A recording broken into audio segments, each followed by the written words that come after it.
Hey everybody, Matt here with Take Roads Less Traveled, and today we're doing a follow-up video to my permanent fix to your tire hoist. There will be a link down below for that video, but I'm going to show you how to actually take care of your hoist. More than that, I'm going to touch on a couple points that didn't cover in the first video, just so you guys can see exactly what you're going to be doing. Alright, first and foremost, if your truck is equipped with it, you might have a locking cylinder for your spare tire. Here, all you're going to need is your ignition key. Put that in, twist, and it pulls right out.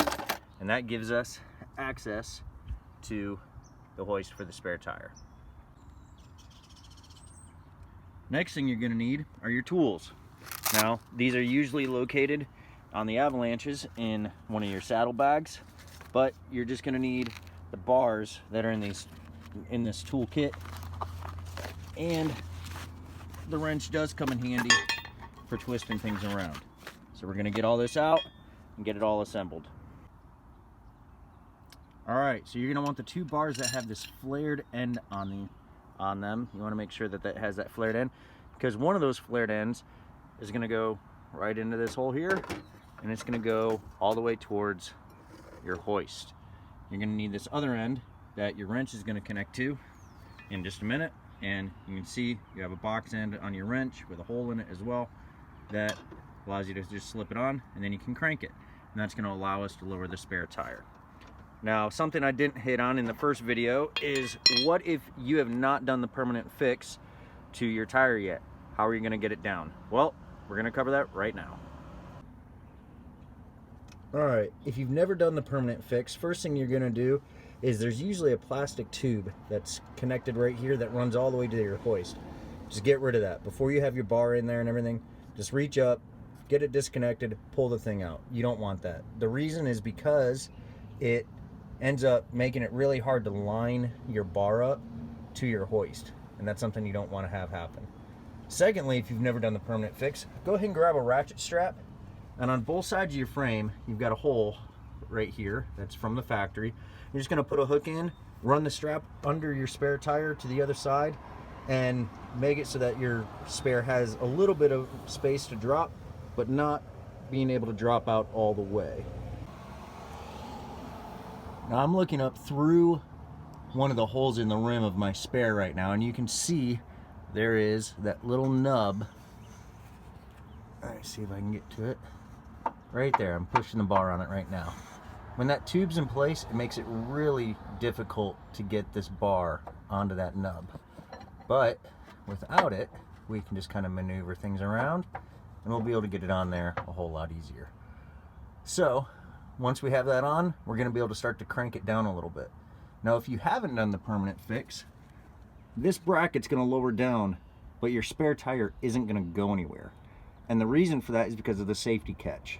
And so what you'll want is a nice big long screwdriver, and you're gonna shove it up into one of these holes, and right there you can see in between the two pieces of black rubber there's a little piece of metal. That's the safety catch. You're gonna take the screwdriver and push it on that and pry that in, and what that's gonna do is release the safety catch, and then you'll be able to take and lower your spare all the way down.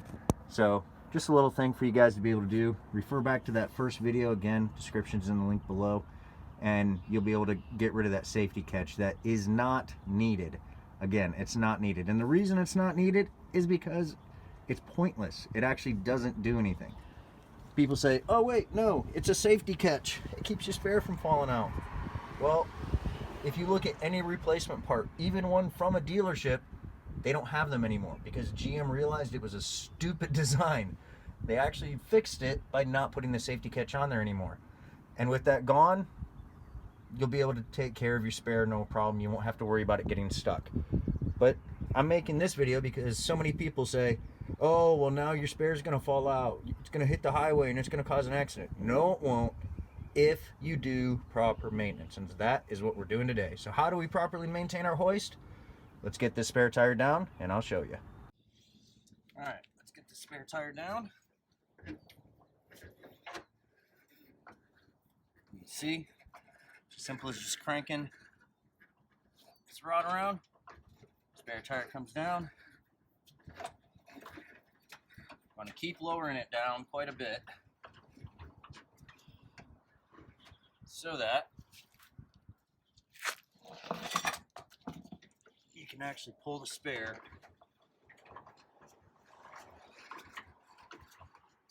out quite a ways.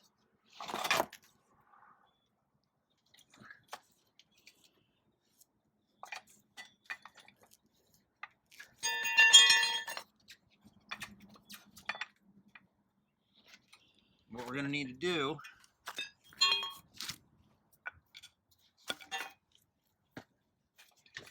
is lift the tire up enough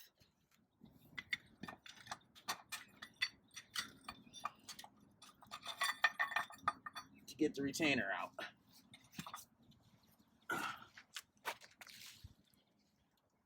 Once that's out of the way, we can finish pulling the spare out.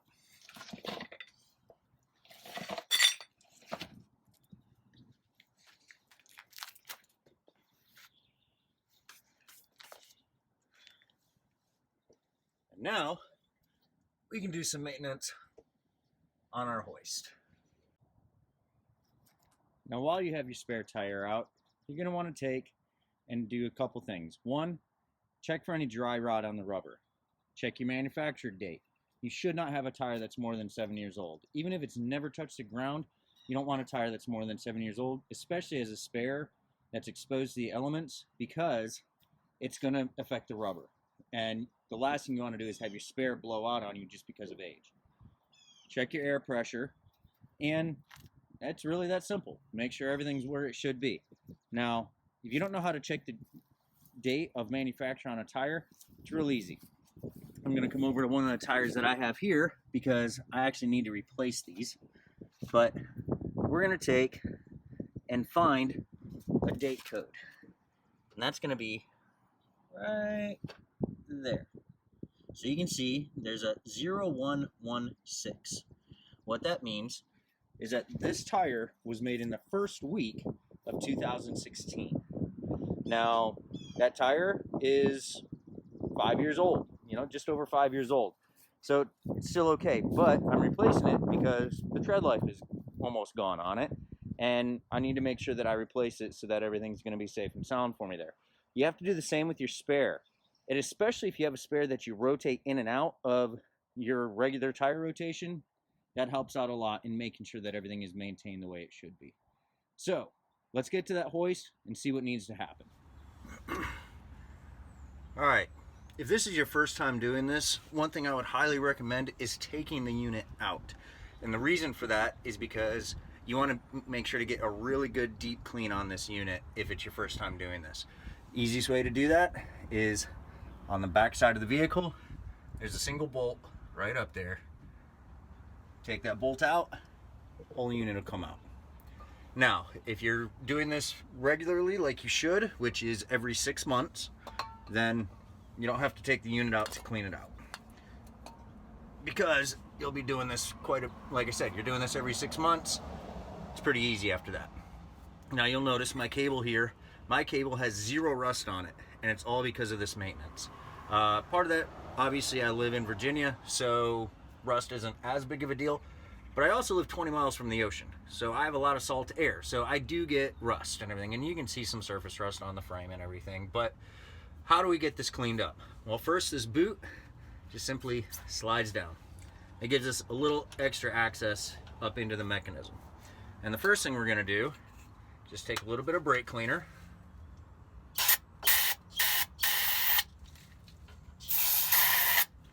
spray some brake cleaner up in there. Then we're also going to do it to the cable.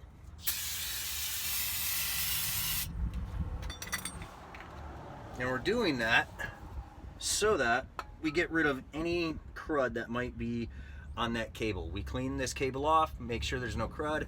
This is a great time to inspect your cable for any frays, any rusting, anything like that. If you have any rust on this cable at all, replace your unit, because the last thing you want is for this cable to break. So we're going to take and I'm going to see if I can lower this down just a little bit more. I don't think I can. I think I've got all of as much of the cable out as I pretty much can. But we're going to see. Oh, there she goes.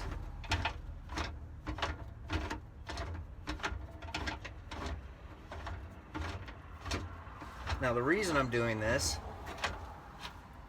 like I said, you want to be able to inspect as much of this cable as possible to make sure there's no rust. Now it's a little harder for junk and everything to get up inside the unit, but it can happen. And so most of your rust and everything is going to be towards the bottom end of your cable.